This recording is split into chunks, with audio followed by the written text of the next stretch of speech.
여러분 안녕하십니까. 본격 밀리터리 팟캐스트 밀떡 시작합니다. 반갑습니다. 고현준입니다. 안녕하세요. 국방정론 박찬준입니다. 안녕하세요. 놀러온 정명섭 작가입니다. 네, 자 오늘도 저희 셋이 모여 앉았습니다.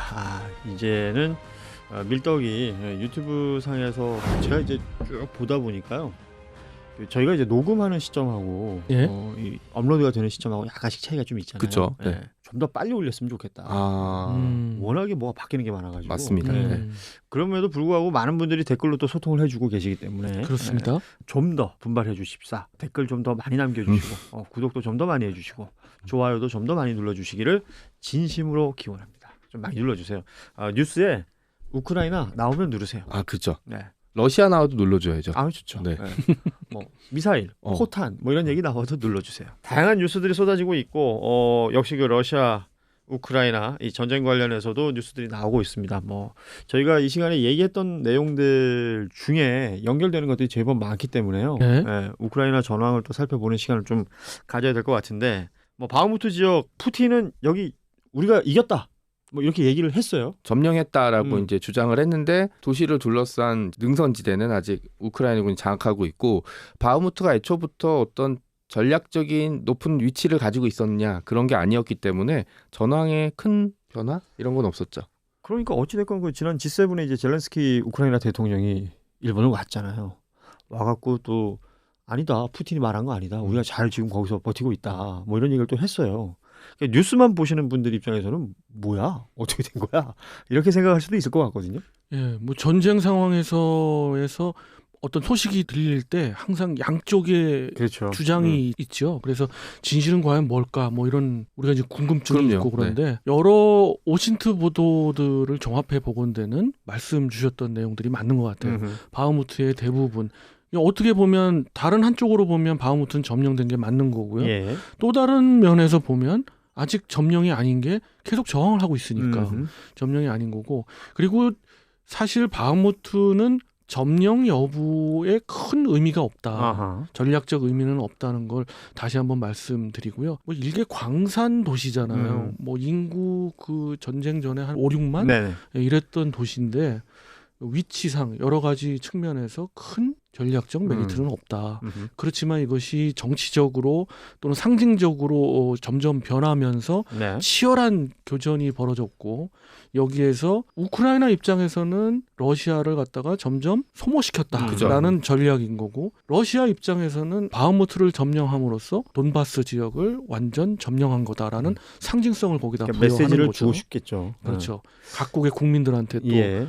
자국의 국민들에게 그렇죠. 특히. 예, 네. 예. 이거 중요한 겁니다. 제가 정은병 아닙니까? 맞습니다. 네. 정은병이 전쟁 나면 하는 일이 있어요. 특히 저는 이제 방송을 담당하고 있었기 때문에 대북 방송을 하는 것도 뭐 저희는 이제 교육을 받습니다만, 전시 상황에 내가 뭘 해야 되느냐. 그죠. 뭐 이렇게 원고를 줘요. 그리고 제가 읽어야 됩니다. 그러니까 이제 녹음을 하는 거죠, 사실. 미리. 네. 그래서 혼 스피커가 달린 차량들이 우리 그 국민들이 있는 지역을 막 다녀요. 그러면서 전장의 상황을 전하는 건데 이게 이제 정론직필로 팩트를 전하느냐, 꼭 그렇지는 않다는 거죠. 국민 여러분 걱정하지 마십시오. 지금 대한민국 국군이 북진하고 있습니다. 굉장히 잘 싸우고 있다. 뭐 예를 들어서 뭐 북진하고 있다라고 얘기하고, 어떤 경우에는 이제 전황이 불리할 때는 엄청나게 저를 방어하고 있다. 여러분의 그 일상에 큰 지장이 없을 것이다. 아니면 이제 곧 전쟁은 끝이 난다 등의 굉장히 좀 뭐랄까 희망적인 메시지들을 많이 주게끔 원고가 작성이 돼 있더라고요. 그렇습니다. 저도 이게 정훈 병과를 정확하게 잘 알지는 못하지만 여러 병과들의 관심이 있어서 이게 좀 자료들을 봤을 때 정훈 병과가 하는 역할, 더 나아가서는 심리전, 그렇죠. 이런 측면에서 굉장히 중요한 것 같고요. 요즘은 심리전이 굉장히 하이테크로 변했잖아요. 그렇죠. 뭐 각종 그 전자전에도 심리전이 당연히 들어가고 그러고 있습니다. 정은병과 잘 모르신다고 그러셨지만 정은병도 잘 모릅니다. 원고 읽어주는 대로. 뭐 나는 아직도 잘 모르겠어, 정은병을. 대한민국에서 근데 전쟁을 잘 이해한다는 것도 어떻게 보면 좀 슬픈 얘기일 수도 있는 거잖아요. 제대로 이해하는 것도 사실 모르고 지나가야 되는 단어이기도 해요. 맞습니다. 자, 우크라이나 얘기를 좀 더 해보죠. 바흐무트는 그렇다 치고 저희가 계속 총공세 얘기를 했었잖아요. 그 바흐무트 쪽이 뭔가 약간의 그 시그널이 될 수는 있었겠지만, 총공세의 타이밍이라든지 총공세가 만약에 있다면 어떤 그 양상이라든지 이런 것들을 얘기한 적이 있었는데, 계속 뭐 그 상태라고 봐야 될까요? 아니면 뭔가 달라진 게 있습니까? 공세의 준비에 가장 중요한 점 몇 가지를 전 시간에도 한번 말씀드렸는데요. 예. 그것이 아직 충족이 안 돼 있습니다. 탄약 부분에서는 전체 뭐 100만 발 이상을 필요로 하는데 22만 발, 23만 발 수준의 재고가 있다라고 알려져 있고요. 그런 측면에서 아직 부족함이 있죠. 또 하나는 기갑전력인데 서방권에서 제공하겠다는 기갑전력이 물론 우크라이나 입장에서는 서방에 기갑전력이 없다 하더라도 대공세를 취할 수 있다라는 그런 입장이지만 그래도 여러 가지 측면에서 부족함이 있죠. 그래서 이런 것이 다 충족이 돼야지 될 것 같고요. 또 하나 더 한 다면은 아주 후방을 때릴 수 있는 장거리 전력들이 하이마스를 제외하고는 이제 재고도 없고 그렇기 때문에 우크라이나 입장에서도 괴로운 거예요. 또 하나는 지난번 이제 미국에서 폭로된 기밀사항들이 네. 있지 않습니까? 거기에서 가장 중요한 것 중에 하나가 이제 방공 자산들인데 특히 S-300과 또 단거리 미사일들의 탄약이 그러니까 미사일이 재고가 상당히 떨어져 있다. 떨어져 간다. 이것은 확실한 것 같아요. 그렇기 때문에 후방 입장에서 불안하기 때문에 아직까지 대공세를 취하는 것은 기미가 보이지 않습니다. 그 러시아 쪽 벨고로드 네네. 여기에 지금 우크라이나 뭐 공습 얘기 있잖아요. 이건 무슨 얘기입니까? 정확히 우크라이나 군은 본인들은 개입하지 않았다. 다만 우크라이나에 가담한 러시아인들, 그러니까 러시아 자유군단, 그다음에 러시아 의용군이 진입했다. 그러니까 이게 2014년에 크림이랑 돈바스 지역에서 문제가 생겼을 때 러시아가 했던 방식이에요. 딱 양상이 비슷한 거 누가 같아요. 봐도 네. 러시아군인데 아니 우리 군대 아니고 그냥 친절한 청년들이다라는 식으로 이제 말장난을 쳐버렸는데 친절한 똑같이 청년인데 효도로 쳐버렸어. 네. 똑같이 돌려준 거예요. 우크라이나군이 들어간 게 아니라 러시아인들이 들어갔다. 우리는 잘 모르는 일이다라는 식으로 이제 침입해서 뭐 여단이나 군단 뭐 이렇게 칭하긴 하지만 실제 전력은 수백 명 수준의 이제 중대급 병력들이 들어갔는데 러시아가 다른 지역에 있는 부대들을 다 끌고 와서 바흐무트랑 이제 우크라이나 공격하게 되면서 비어버린 거죠 국경선이. 그러니까 이 지역을 밀고 들어가서 소위 얘기하는 이제 분탕질을 치고 이제 돌아온 거죠. 지금 얘기되는 이제 러시아 자유군단 이게 어떤 집단입니까? 자유 러시아 군단이라고 이제 하죠. 자유 러시아 예. 군단.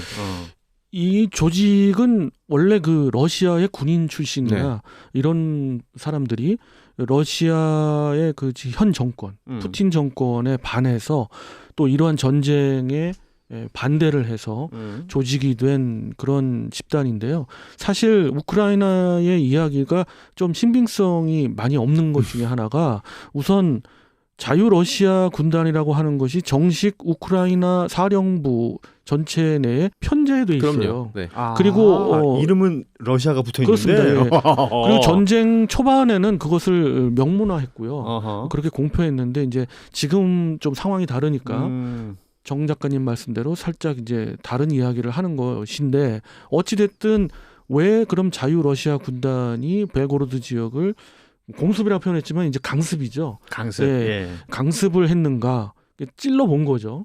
그 이유는 저는 뭐 2차 세계대전에 태평양 전역을 비교해 봤을 때 두리틀 작전에 해당되지 않나 싶어요. 이 이야기는 뭐냐면 계속해서 장거리 미사일 뭐 킨잘 같은 극초음속 미사일까지 동원해 가면서 계속해서 우크라이나의 후방 또 많은 민간인들이 희생당하고 있잖아요. 예. 그러니까 우리만 당할 수는 없다. 또 국민들의 사기도 필요하잖아요. 계속해서 키이우 쪽 그 인구 밀집 지역에 있는 우크라이나 국민들이 희생되면 이 전쟁을 장기전으로 끌고 갈 수 있는 동력원이 뭐 많이 좀 사라지잖아요. 그러니까 지치는 그런 거죠. 네. 예, 그런 측면에서 우크라이나 군이 분명 이거는 미국과는 조율했을 겁니다. 왜냐하면 러시아 영토를 들어가는 거니까. 들어가는 거기 때문에 이제 확전 가능성이 있으니까.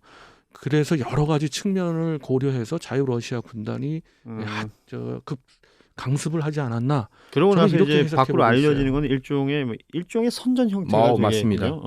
그 러시아 영토도 공격받을 수 있다. 이게 1940년대까지 거슬러 올라가야 돼요. 이 정도면.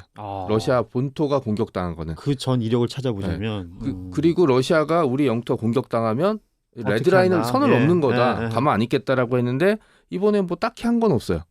선을 넘으면은 뭐 핵 공격이라도 할 것처럼 굴었지만 막상 이제 몇 가지 장난을 친 거죠. 여기 일부 뭐 핵시설이 있다면서요? 버려진 핵 저장 시설이 있긴 한데 어. 물론 그걸 당장 사용할 수는 없겠죠. 왜냐하면 핵 버튼이라 이런 게 네. 모스크바에 있을 테니까. 하지만 이거 뜨끔했겠죠. 네. 이게 결과적으로는 이제 메시지고 어떤 상징이다. 이게 전략적으로 생각보다 파장이 큰 게 러시아랑 우크라이나 국경선이 대략 1,000km가 넘는 걸로 알고 있어요. 예, 우리나라 휴전선보다 더 길죠. 여기에 러시아군은 대부분 돈바스 지역이랑 크림 지역 이렇게 점령지를 공세를 하기 위해서 동원돼 있고 벨고로드 지역에도 그 얘기가 나왔어요. 전차가 한 대도 없다. 배치된 전차 한 대도 없었다. 뭐 나중에 다른 부대가 오긴 했지만 그 다음에 군인들이 총기로 무장하지 않았다. 라는 식의 일종의 뭐 선전전이긴 하지만 총기로 무장 안 했다는 건 좀 그건 좀 과장이죠. 네. 국경 수비대에 그런 부대가 있었어요. 뭐 돌멩이 들고 있어. 뭐라도 무기는 있었겠지. 네, 그리고 뭐 러시아 국경 수비대를 포함한 무장 병력들이 70여 명이 피해를 봤다라는 것도 만약 그 보도가 사실이라면은 그렇게 경무장 정도는 아니었을 것 같다. 그런 생각이 듭니다.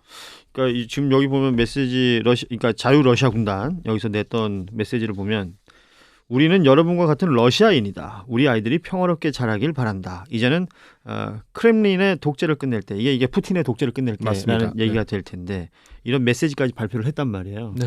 그러니까 보통 이렇게 발표를 한다 공식적으로. 그러면 뭔가 전하고 싶은 메시지가 있다는 거 아니겠어요? 그렇죠. 네. 그런데 나 그걸 몰랐네. 우크라이나군에 아예 편제가 돼 있는.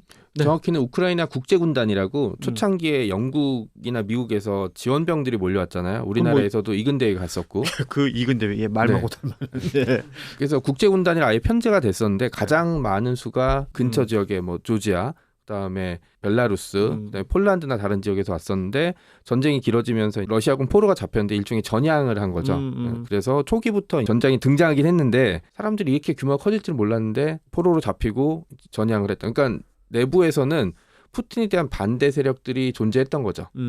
러시아 안에. 네, 다만 이게 말을 했다가는 홍차를 강제로 마셔야 되는 그런 상황들. 네, 방사능 홍차를 마셔야 되는 상황이 있으니까 입 다물고 있다가 우유 타면 밀크티인데. 네. 홍차 맞고 좀 힘들어진 분들이 워낙 많아가지고. 네. 자, 이 우크라이나 전쟁 지금 바흐무트, 뭐 벨고로트, 뭐 이렇게 그 지역을 얘기하고 있지만 전체적 전선을 봤을 때는 총공세에 대한 아직은 준비가 미흡하다. 예. 그리고 우크라이나 뉴스 보다 보면 메이드 인 코리아 찍힌 포탄이 미국 거쳐가지고 우크라이나 갔다, 뭐 간다. 이런 지금 뉴스들 나오는 거 보셨어요? 네, 봤습니다. 어떻게 보셨습니까? 일부 사실일 수도 있습니다만은 정확하게 우크라이나에 직접 전달된 거는 단 한 발도 없지 않을까 하는 게 저의 직접 전달이라는 건 굉장한 위험 부담이 있는 거잖아요. 그렇습니다. 그리고 이럴 수는 있죠. 미국에서 본인들 그 재고탄을 위해서 미국하고 계약을 했는데 그 탄이 뭐 그게 50만 발이 갔든 30만 발이 갔는데 그 중에서 그냥 바로 급하니까 우크라이나에 들어갈 수도 있었겠죠. 진짜로 그 전장에 보니까 포탄 그 사진 나온 거 보니까 뭐 글자가 뭐 무진장 적혀 있더군요. 그렇죠. 뭐 여러 가지 제식 관련 번호 같은 것들. 번호들도 있고 일련 번호들도 있고 뭐 전장에서는 어떤 이렇게 뭐 글을 써서 이야기 드립니다만은 사기를 위해서라도 뭐 약간 욕을 써서 적에 대한 어떤 그 욕을 써가지고 엿먹어라 그래가지고 이제 커다란 포탄이랄지. 진짜 전쟁이 참 무서운 단어인데 뭐 짧은 토막들 보다 보면 참 무진장 유치해요. 전쟁이 치열해지고 비참해질수록 사람들이 상대방을 처음에는 막 죽이려고 들다가 그 다음에 이제 비아냥거리고 조롱하는. 네. 미 해군 같은 경우도 변기 매달고 날아가서 떨어뜨린 경우도 있었어요. 전쟁이라는 그런 상황이 여러 가지 극한 상황도 있고 희노애락이 다 있는 것 같아요. 뭐 이렇게 계속 그런 안 좋은 쪽만 이야기를 하다 보니까 제가 좀 전환을 위해서 한번 말씀을 드리면 저는 이제 이런 영상을 한번 봤어요. 영국에서 영국의 챌린저 전차를 훈련을 받고서 우크라이나 전차병들을 떠나보내는 그 상황, 그 영상에서 영국의 훈련을 시켜줬던 교관들이 경례를 붙여가면서 할 때 그 모습을 보니까 약간 눈에 이제 눈물이 좀 고이더라고요. 저도 그런 것도 감동의 그런 눈물인데 그런 감정도 느낄 수 있는 게 전쟁인 것 같아요. 왜냐하면 교관들 입장에서는 몇 명은 다시 볼 수 없으니까. 그러니까요. 네, 그리고 챌린저 전차 같은 경우 그다음에 서방제 전차에 탑승한 인원들은 어떻게 보면 공세의 최선두에 서야 되기 때문에 다른 병력보다는 위험도에 많이 그렇죠. 노출되는 예. 그런 상황이 되고 저는 궁금한 게 이 벨고르드 지역을 한번 소위 얘기 쳐봤잖아요.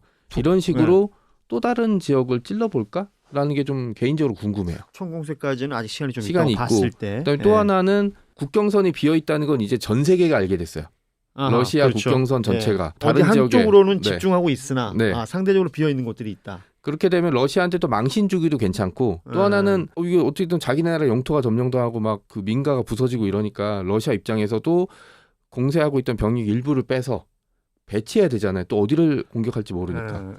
그러니까 길게 보면 우크라이나 측 공세의 사전 이제 준비 작업 중에 하나이지 않을까? 그러니까 미국이랑 협의했다고 하셨는데 저도 정확히 보는 게 가지고 왔던 장갑 차량들이 다 미제 험비랑 장갑차들이었어요. 예. 만약 미국이랑 협의가 안 됐으면 그냥 끌고 가지 못했겠죠. 그 부분은 이제 미국이 이제 그런 장갑차들을 또는 험비 이런 것들은 수천 대 분량을 우크라이나 제공했거든요. 당연히 자유러시아군도 편지에 돼 있었을 거고. 그러나 이제 미국이 우리하고는 관계없다라는 주장을 할 수는 있죠. 지금도 당연히 공식적으로는 그렇게 하고 있고요. 그럴 수밖에 없는 거죠. 예. 그리고 저는 뭐 이렇게 찔러본다는 차원에서 이게 총공세의 한 일환이다라는 거는 조금 다른 의견이에요. 그런 효과나 총공세에 볼 때의 전체적인 그림의 효과는 그렇게 크지 않거든요. 그래서 저는 앞서 두리틀 특공대 특공작전을 비유한 것이 이것은 4기 차원 우크라이나 국민들한테 메시지를 전달해주는 차원이지 않을까 싶고요. 우크라이나 입장에서는 최대한 공세를 하더라도 전선을 최대한 좁히는 것이 유리하긴 해요. 상대적으로. 예. 워낙 규모가 러시아하고는 비교가 안 되는 국가이기 때문에 사실 엄청나게 큰 영토를 갖고 있지만 그럼에도 불구하고 그리고 러시아도 그렇습니다. 이제 러시아가 이 전쟁을 일으켜서 나토하고의 국경선이 무려 1200km로 늘어났어요. 그렇게 되죠. 예. 그러면 얼마의 군을 보유해야 되고 비용은 얼마를 들여야 되는 거며 이것은 완전히 패착인 거고요. 다시 한번 말씀드리면 이 우크라이나 전쟁을 일으킴으로써 러시아가 얻는 건 없어요. 그 직접 전선이 지금 이제 아까 말씀하셨지만 국제사회가 다 알게 되는 직접 전선이 굉장히 넓어졌고 뭐 돈도 돈이고요. 그 병력도 마찬가지일 테고. 그렇죠. 뭐 이런 것들을 푸틴이 자신의 어떤 장기 집권을 지금 하고 있는 상태에서 뭔가 약한 모습을 보여주고 싶지는 않을 거 아니에요. 그렇죠. 그러다 보면 거기다 뭐 다른 뭘 하다 보면 러시아 전체로 봤을 때 그러니까 러시아 국정 운영 무언가에 빵꾸가 날 수도 있는 거 아닙니까? 말씀하신 대로 뭘 하나 없는 게 없는데 왜 이러고 있는 걸까요? 없는 게 없고요. 러시아 내부도 좀 놀라운 사실 중에 하나가 일반 뭐 국민들이나 어느 단체가 그랬다 그러면 이해가 가는데 그것은 뭐 당연한 거고요. 근데 러시아에 우리로 보면 이제 국회의원격인 사람이 이런 말을 했대잖아요. 푸틴 정권 지금 얻은 게 뭐며 그리고 탈라치와 뭐 그런 얘기를 하고 있는데 뭐가 지금 탈라치아가 됐느냐라는 거를 했을 때 답변이 없다는 거죠. 지금 푸틴 정권에서. 그분도 조만간 방사능홍차 드시겠네. 아무튼 뭐 이런 걸 볼 때 홍차 조심하시기 바랍니다. 예, 이런 걸 볼 때 참 전쟁은 끝나는 순간 러시아한테 엄청난 타격이 올 게 일단 우크라이나가 이 상태로 전쟁이 끝난다 그래도 앞으로 러시아 쪽은 쳐다보지도 않을 거예요. 예, 나토에 어떻게든 가입하려고 들 거고 전쟁이 끝나면 당연히 나토나 EU에 가입을 하겠죠. 그 이후에 그 옆 위에 있는 벨라루스도 지금 독재하고 있는 그 루카셴코만 죽게 되면 국민들은 모두 서방권으로 돌아갈 준비하고 있어요. 편입하고 싶어 준비하고 있으니까 국경선이 우크라이나 국경선도 적대적인 국경이 되는 거고 벨라루스도 마찬가지가 되는 거고 그러니까 유럽 쪽의 통로가 몽땅 막혀버리는 거고 20만 정도 되는 사람이 이미 사망했고 사망하거나 부상을 당했고 더 많은 사람들이 PTSD에 휩쓸리기 때문에 한 세대가 그냥 전멸해버린 거예요. 젊은이들이. 그러니까 국가가 성장을 하려면 어쨌든 젊은 인구들이 있어야 되는데 20만 명 정도가 어쨌든 활동을 못하게 되는 거고 앞으로 더 될 수 있겠죠. 지금 20만 돌파했다고 나왔으니까 수십만 명이 해외를 튀었어요. 그 사람들이 전쟁이 끝난다고 돌아올 수 있을까요?